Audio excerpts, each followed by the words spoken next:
What would happen if your customers and your prospects and your clients really, really deeply trusted you? What would happen? I'd like you to take 60 seconds at your table and just jot down 5 or 6 things that really would happen. I'm not going to go around and pick answers. What I'm going to do is put up 10 of the most popular ones that I've seen. I'd like to ask you to raise your hand as I click each one. I'm interested in seeing how your answers compare. So here we go. If your clients and prospects really deeply trusted you, one of the things that would happen, they'll take your advice. How many had something like that? That's really huge, right? Because have anybody have teenagers at home? What happens when you tell a teenager what to do? The opposite or nothing good, right? Well, guess what? We're all teenagers still. None of us really like being told what to do or given advice, so that's very powerful. How about greater client impact? If they trust you, it gives you a chance to have a bigger impact on their organization. Anybody have something like that? You could, you should. It makes sense. How about faster sales and lower cost of sales? Every hand in the room should be up on that one. It really, if they trust you, things are going to move more quickly, and they're going to cost less. Some of you may have read a book to that effect. Let's see, what's next? Stronger agreements. Anybody have that one?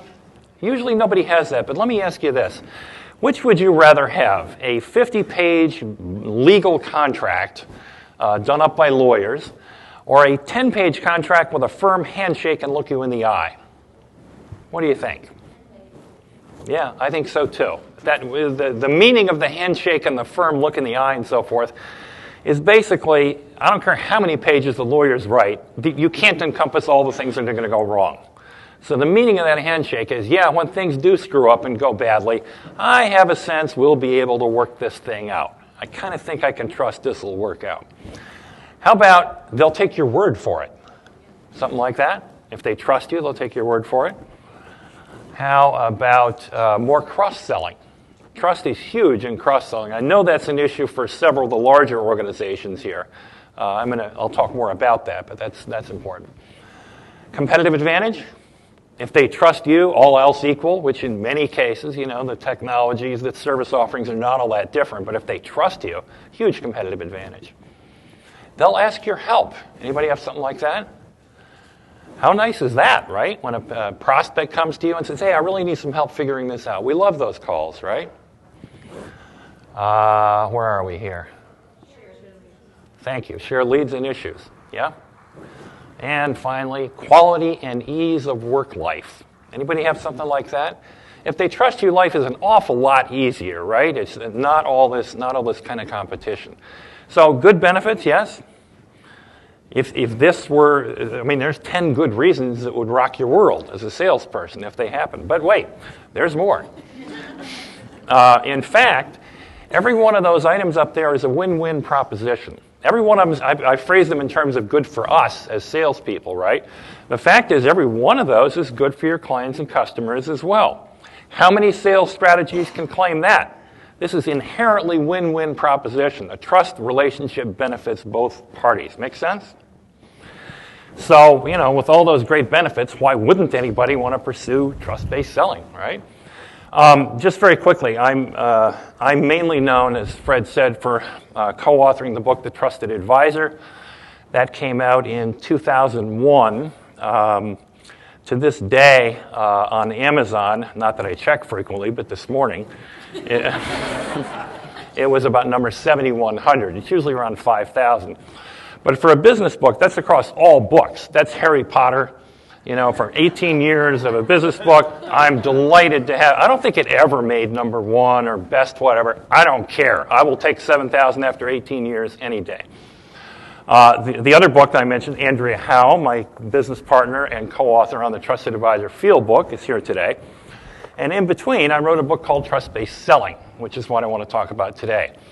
And my guess is, most of you can relate. The way I got into that was, as a salesperson, I'm sure almost all of us really have some very positive desires. We want to help our customers, and we want to do good for them. We want to collaborate with them. We want to improve, customer relationships. I think most of us are fairly sincere about that, right? At the same time, our job is to extract money from their wallets and put them in ours. And unless you're a sociopath, that's a little bit of tension. Do you know what I'm saying? Head nods, help me out. It's a little bit difficult. I know in the professional services where I came from, it's awful. Nobody signed up to become a salesperson, right, when I became a consultant.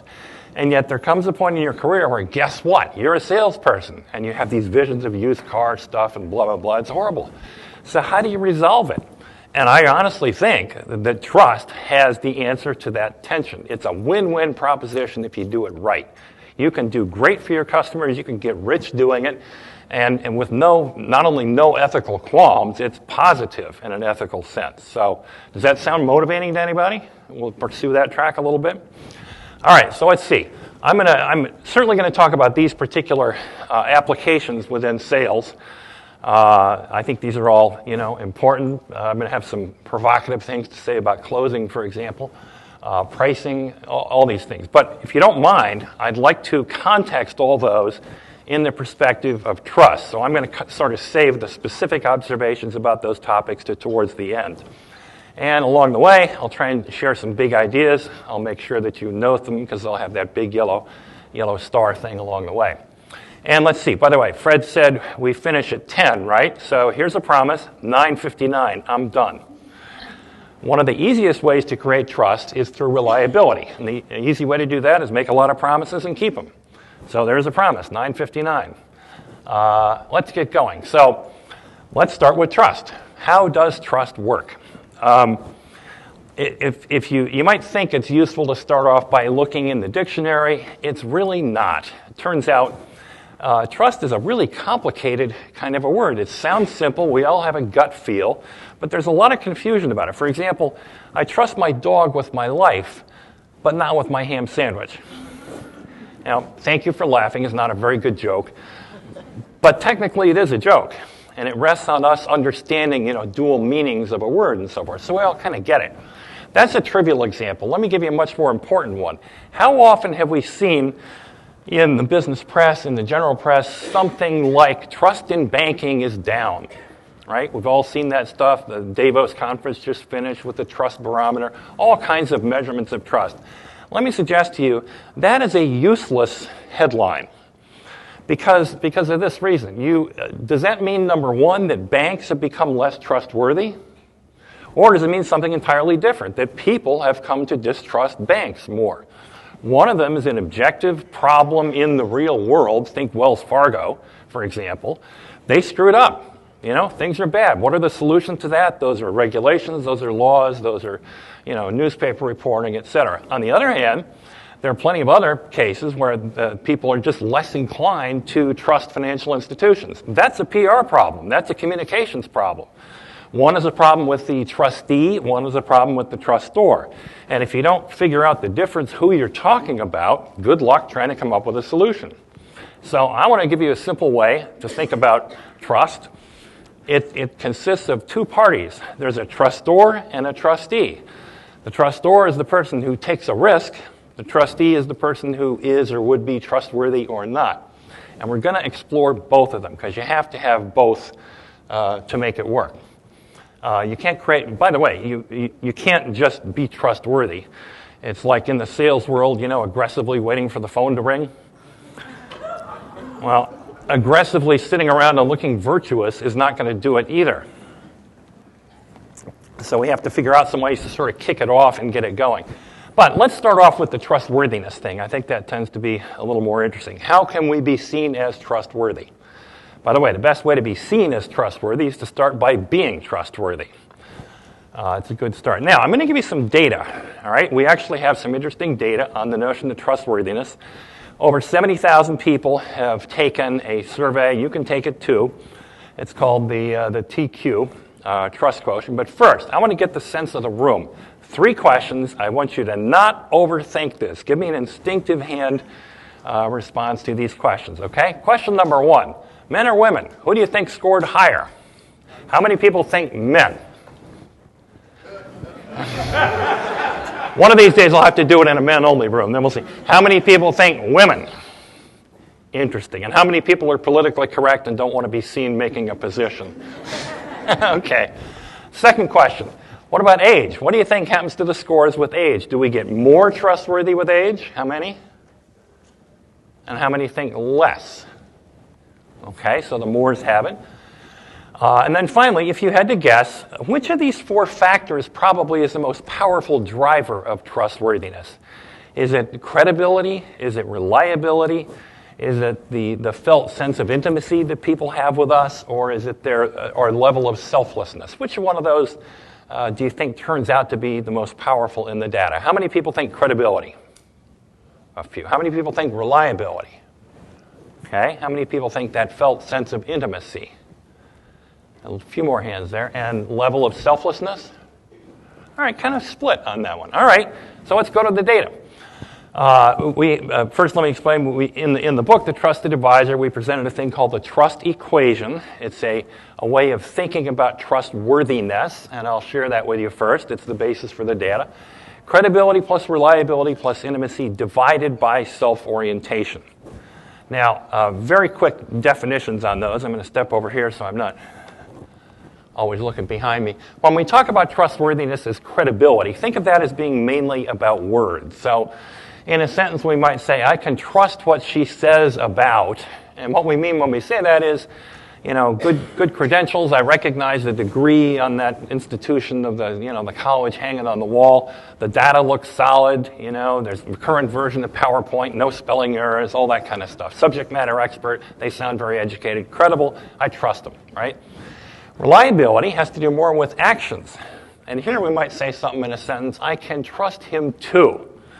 I can trust Fred to always bring the clicker. Every time we do this thing, thank God I don't have to lose sleep the night before worrying about whether the clicker's on hand. Fred's on the case. Thank God. He's trustworthy. I trust him. Now, intimacy, I know it's an unusual word in the business context, but it has a lot to do with security. So in a sentence, we might say, I can trust her with this information. And what do we mean? We mean if I tell her this, she's going to know whether to laugh or not. And she's going to know whether to pass it along to somebody else or not. And if she does, she's going to know how to handle it just right, out of respect to me and concern. She's going to be able to handle my concerns implicitly. I think I trust her. You get that sense of the word? And now all three of those are kind of positive virtues. If somebody rates us highly, then our trustworthiness is up.